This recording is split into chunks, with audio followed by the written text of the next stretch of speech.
Welcome to Green Matters News, your source for all the most important green news stories from around the globe.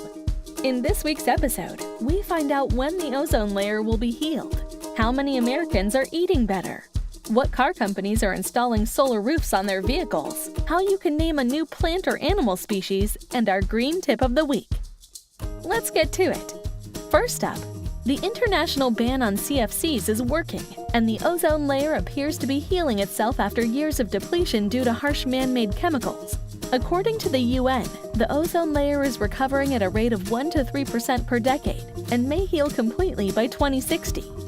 It's not just a fad. New research indicates that plant-based diets are increasingly popular. A recent study found that a third of Americans consider themselves flexitarians, while 52% are trying to incorporate more plant-based meals into their daily eating routines. Looking for a new car? Starting next year, Hyundai Kia announced they'll be installing electricity-generating solar panels on select vehicles, allowing drivers to not only reduce their CO2 emissions, but also save more money on gas with improved mileage. Looking for a holiday gift? This week, the Rainforest Trust will open bidding on the naming rights to 12 new plant and animal species, with all proceeds going towards conservation work around the globe. Interested bidders can choose from 8 animals and 4 orchids, all starting at a minimum $10,000. And now for our green tip of the week.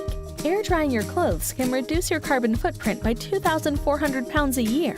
By ditching the machine and opting for air drying, whether it's on a hanger or you're using a compact drying rack, your clothes will last longer. And that's your weekly roundup for all the good things that mattered last week. For more Green Matters news, please visit us at www.greenmatters.com and follow us on Instagram at Green Matters. And if you like the show, please don't forget to like us and tell your friends about Green Matters news. Keep up the green work, everyone. See you next week.